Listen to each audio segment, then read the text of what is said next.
Hey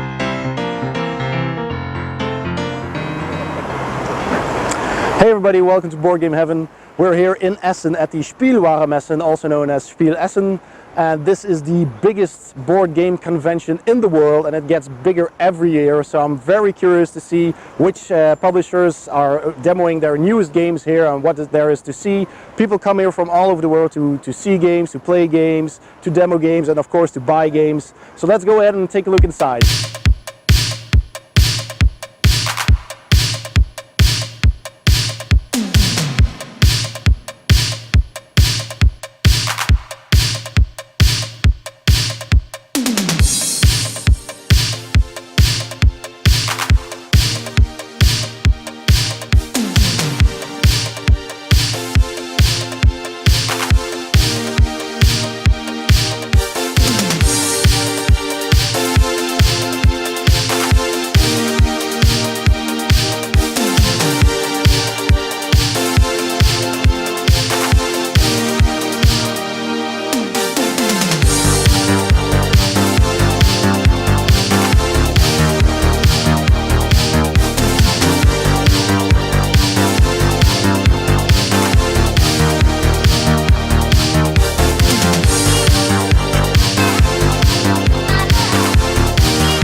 From Pleasant Company Games, and Rob, what can you tell me about your newest game, Conjure? So Conjure is it's a two-player dice rolling game where players are shaman wizards conjuring up a rainstorm to a dry land. Okay. So it's very inspired by we're South Africans, and I'm from the Western Cape in Cape Town, and there is quite a severe drought in Cape Town this year, and has been for the last few years. So it was partially inspired by the drought that we're having in South Africa, as well as my interest in African mythology, as well as ritual around the world, Mayan, Aztec, all Egyptian, and all of that has combined into a mashup dice game that involves rolling dice, using relics, conjuring spells. Yeah. And you've just, well, this year you finished the Kickstarter, so it's out now. You're selling it for the first time here at Essen? Correct. So we had a Kickstarter in March, April this year. Okay. And we always try and traditionally launch at Essen. And so Essen is the first time the public is going to play and see the game. Okay. And for obviously Kickstarter backers to come and pick up their copies, that those have decided to do so at the show. Okay. And I've also heard you've upgraded the previous game, Ancient Terrible Things, into the newer dice mechanic. So we have done that. So what we have done is we've, as part of the launch of Conjure, we've decided to introduce some of the reroll systems that we've used in Conjure back into Ancient Terrible Things. The game is a spiritual successor to Ancient Terrible Things, so we felt that it was possible to use and include elements that people who own Ancient Terrible Things could then see where we're going with the game system. Okay, well, Rob, thank you very much for your explanation. It's a pleasure. Have fun here at Essen, and well, maybe see you next year. Perfect. Okay, thank you so much.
Michael Fox from Creativity Hub. Hello. And you know these people from Rory Story Cubes.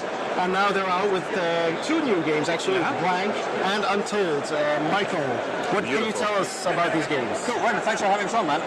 So, yeah, we're kind of evolving. We're moving on from the whole Story Cubes thing, even though this has Story Cubes in it. Yeah. But yeah, we're growing up as a company, and we are moving into making a wider range of games, although we're still going to be, of course, involved in doing Story Cubes things. Now that Asmodee are the owners of Story Cubes, we have now time to go and focus on making cool games like Blank and Untold. Yeah. So which one do you want to hit first? Yeah, sure. Let's do Blank. Cool. All right, so out of shot. So Blank is a super quick and easy accessible card game where the idea is really simple. Just get rid of all the cards from your hand. Okay. So if you've played things like Uno, you will know how to play this. The only thing is we've twisted it and put a bit of a Creativity Hub spin on it, wherein this has now turned into a game about game design. So you start off with a relatively empty deck of cards. Most of the cards are, shockingly enough, blank, as you can see. At the start of every game, we flip out 3 rules, and those rules will have a permanent effect on that round of play. So it might be something like, if a red card is played, everybody has to put their finger on their nose. Last person to do so has to draw a card. If the player says another player's name, the player who said the name has to draw 2 cards. It's like penalties and weird things like that. However, if you win the game, you will then get to modify one of these cards. You get to actually physically take a pen and write on one of the cards. As you can see, we've got examples here. It's a legacy game. It is. We've been kind of initially pitching it as Uno Legacy. That was it. That was its code name when we were developing it in the office. And each game, like, obviously starts off exactly the same. 72 cards to play within the game, bunch of rule cards, and everything is exactly the same. The moment one game is played and one person takes that pen and changes a rule, it becomes unique. And I can't wait to see the amount of different rules and versions of games that sort of like come out as the game continues. But it's lovely. Like I said, I refer to it as like a game about game design because, like, okay, you win our first game and you come up with a rule. And I hate the rule. I need to come up with I need to win a game where I will then come up with a rule that's going to either negate or change your rule. And the game sort of like evolves and grows, and it becomes a snapshot of the gaming group playing it, whether that's a family, a bunch of friends, whatever. And we're kind of taglining it with make it your game. This could be a game about anything. And we've had people, like our test groups have turned them into like a set collection game, a ridiculously in-depth, like Euro, like resource management game, just built around the 72 cards and the rule cards that built the thing. But you can keep it as simple as you like. You can turn it into an entirely dexterity game. So, you know, every time a 5 is played, run around the table. Every time, you know, a blue card is played, you have to jump up and jump down, that kind of thing. So it's accessible for, like, literally the widest range of players possible.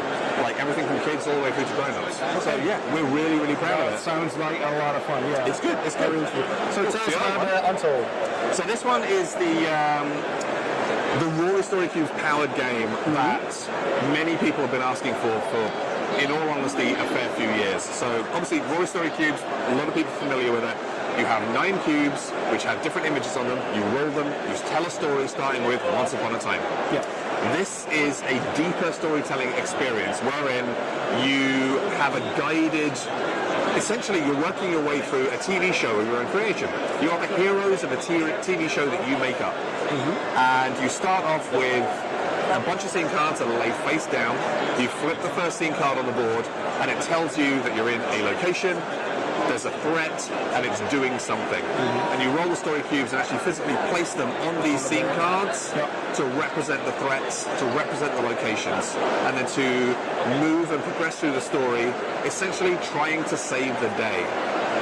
And it works so beautifully. It's a streamlined gaming experience, but it still gives you enough meat on the bones to be like a really sort of like, you know, this is a thrilling gaming experience, a fun gaming experience.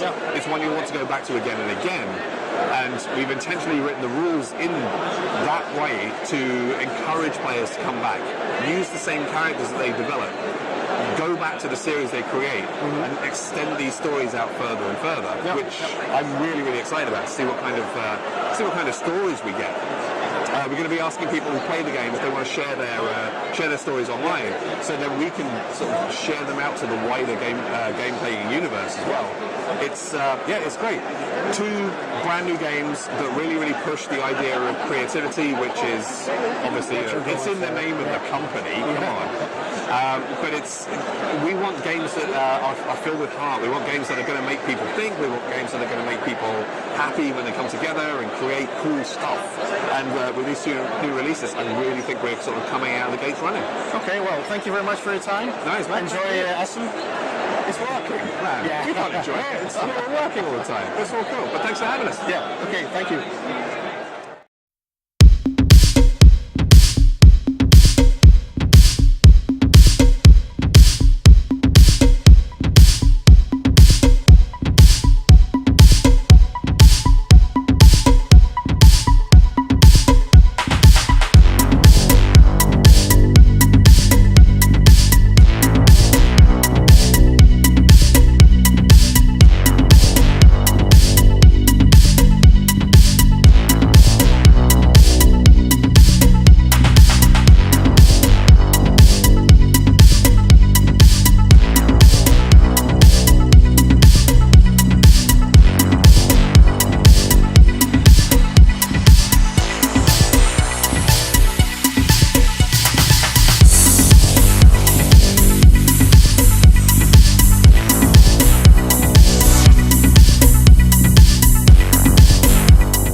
Stronghold Games, and this is René. Hello. René, we're here to talk about the 4 newest games. They are fast-forward games. So René, what can you tell me? What's so special about these new games? Yeah, if you open the boxes of these games, there's no rules inside. You just get a big pack of cards, and the first card turn it over, and the rules are on the back side, and then you start playing. And the games are ever evolving. So there's actually no information on the back of the box as well? Just a bit of... it's a cooperative game, for example? Exactly. Fear is a cooperative game where you try to escape a monster. Okay. So they are all 3 are very different. Fear is a quick card playing game, and you try to, well, I don't want to spoil it. You have to buy it and then see what you get. Very funny little card game. Okay. And Fortress is more of an attacking style game. Competitive? Competitive game where you try to conquer different cards from the other players. And we leave it at that. So games are ever evolving. And finally, finished the 4th one in the series. Yeah, Finish is the solo game of the 4 games in the spirit of Friday, where you try to manipulate cards, move, do actions. You have some suites where you can, which you pay for, and you try to get all the cards in order. And you have a certain amount of time to do that. So very similar to Friday, but I think a very interesting game. Okay, so all of these you learn while playing. You just open the box, start playing, and you learn as you go. Yeah. That sounds very interesting. Thank you for your time. Thank you. And have fun at Essen. Yeah, you too.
Okay, so right now I'm heading towards the math trade, which is a yearly thing.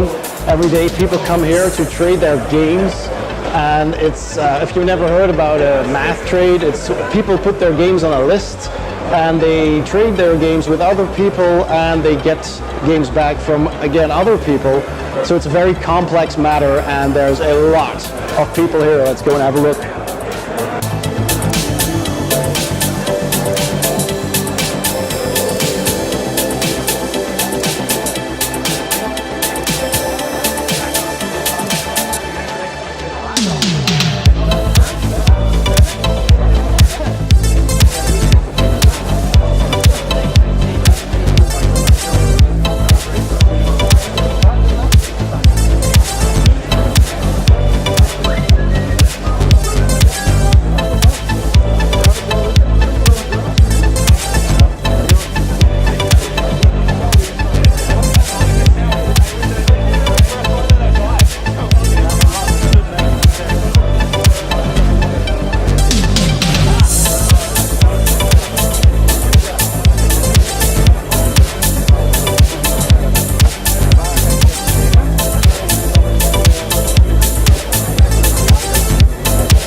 literally hundreds of people here trading their games with each other, and you give your game to one person and you get another game back from another.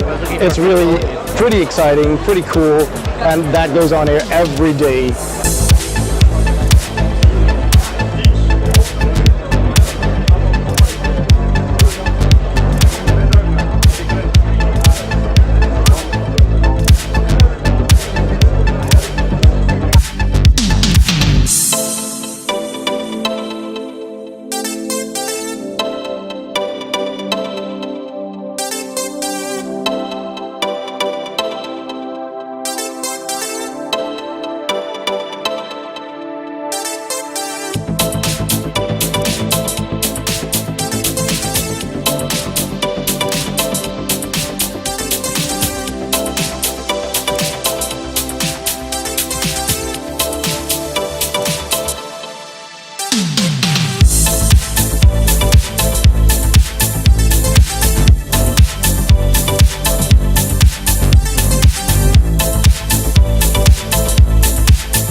Games with Jared.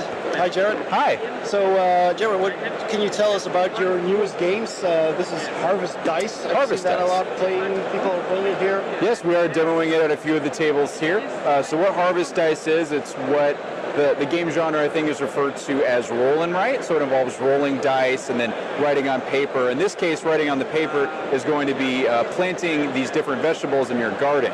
So there's 3 colored dice. They represent tomatoes, lettuce, and carrots. And what you're going to be doing is it's a little bit of dice drafting. So whoever's the first player will roll the dice, and they're going to take whatever dice they want, and then the next person will take theirs, and you keep going until there's 1 dice left.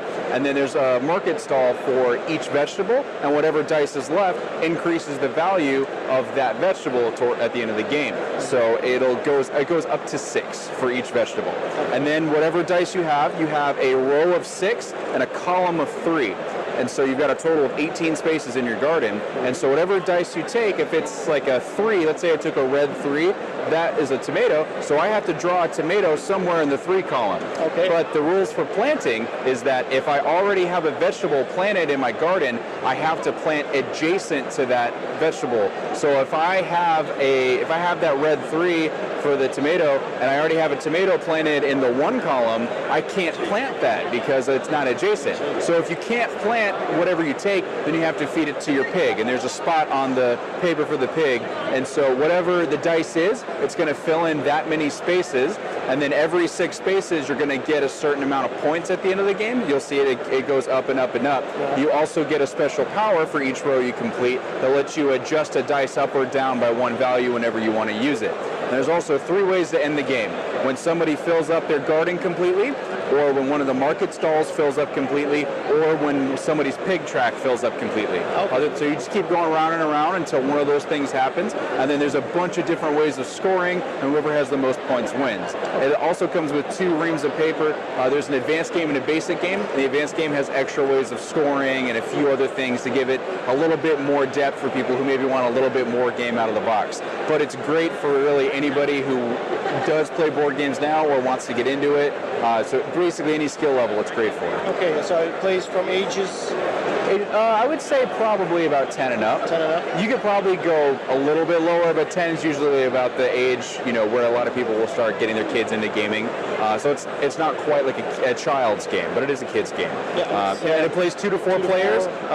On the box, it gives you about a half hour for playtime. That's about right. Honestly, you could probably knock a game out in about 20 minutes or so if everybody knows how to play. It's pretty quickly. Yeah. So. Okay, well, that sounds very interesting. Thank you for your time, and Absolutely. enjoy the Spiel. Thank you. You as well.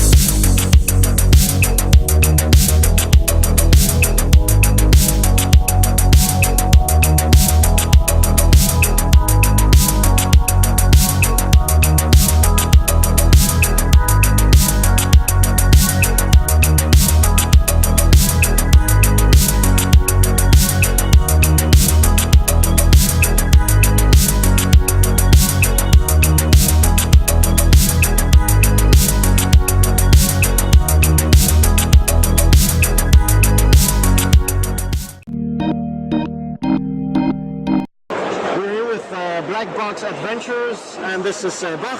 Hi, Bart. Hi. So Bart, what can you tell us about your newest games here at Spiel Essen? Well, we bring one new game to Essen, which is over here, Frutti di Mare. It's Yeah. called Frutti di Mare. Yeah. Veni Vidi Antipasti, so that's the subtitle of the game. Okay. So it's basically about a board of spaghetti, but as you know, in a board of spaghetti there can be only one king crab. Yeah. Unfortunately, unfortunately, everybody has his own king crab. So what we're going to do, we'll each get a king crab, and we're trying to reach the center of the board. Yeah. If we reach the center of the board, you immediately win the game. You can also take out the other king crabs, or you can use your other royal fruity to win the game. So as you can see, there are a lot of different fruities over here with all their special abilities, different boosts, own characteristics, which gives you a lot of opportunities, a lot of different strategical decisions. Okay, great. But it's basically very easy to learn, and it looks, of course, very cute. Yeah, it looks So, awesome. yeah, It looks yeah, very yeah. cool. Okay, so and what else have you brought to Spiel? Well, of course, we brought our previous game, Revenge of the Dictators. That's why I'm wearing this Dictator suit, of course. Yeah. And we have a board game table. So we designed it ourselves together with of course, some professionals who are used to making furniture. Because it's always nice to have this. They always look so awesome. Those board game tables. You can play inside the board. You can put your drink anywhere. You can spill it. So we thought, well, why not make them ourselves? Because they're always so expensive. So we made a one that's a little bit cheaper than the other ones. Okay. But still very very durable. Yeah. So, Okay. yeah. Well, Yeah. thank you very much for your time. Yeah. Thank you. See you next time. All right.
And this is Rindert. Hello, Rindert. Hello, René. Hi. So I see a lot of games that you brought to the Messe in Essen. Exactly. And what can you tell us about these games, Rindert? Well, let me first say thank you for having us. No problem. We're very happy to tell you all about our new releases.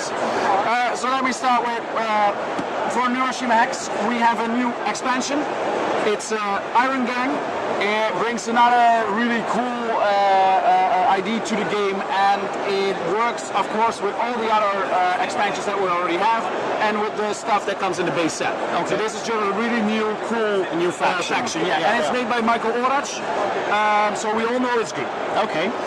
Then we will have from Cry Havoc, we will have the expansion Aftermath that comes out now, and that just gives more goodness. So More goodness. yeah, well, it's basically just more stuff that we already know from the base game. So more buildings, more event things, more cards. Okay. And a new thing is also leaders, and they give special abilities. Yeah. Okay. So that's a really neat expansion. Nice. Then of course we have Alien Artifacts. Yes. Our big game.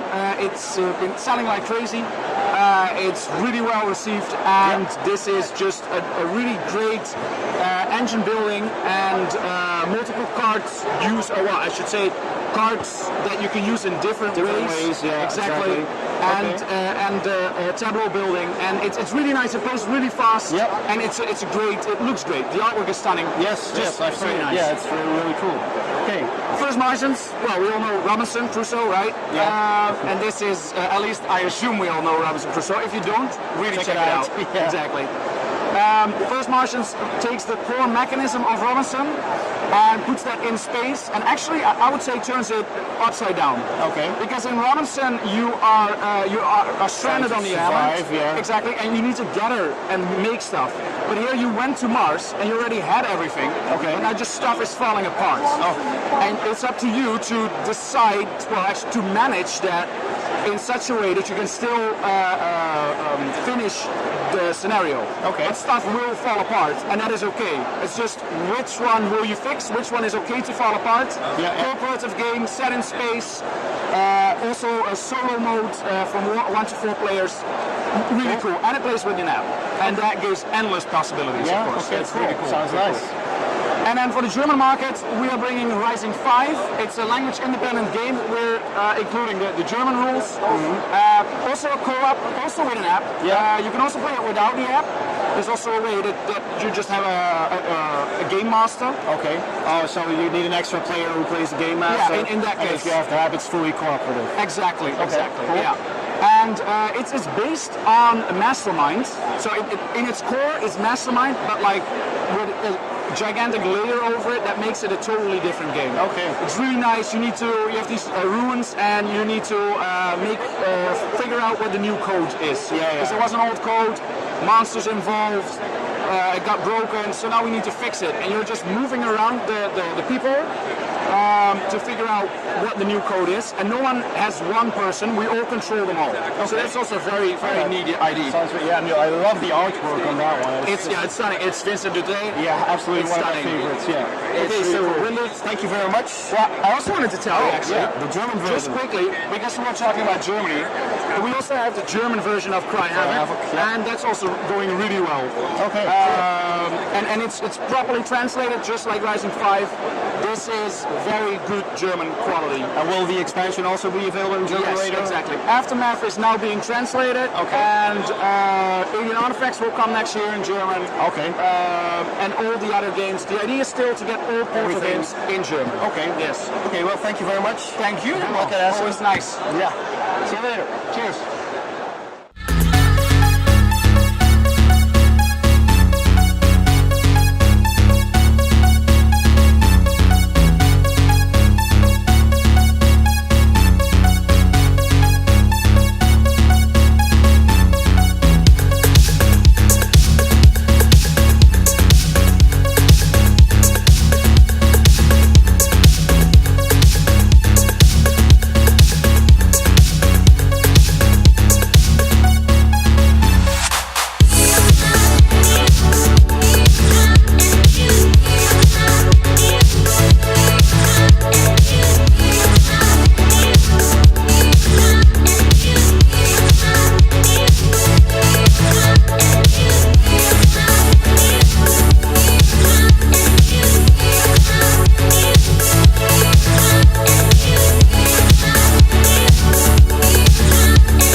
And that concludes part 1 of my report on Essen Spiel 2017. Click the eye above to see part 2 of the report. If you haven't done so already, please subscribe and see you next time on Board Game Heaven.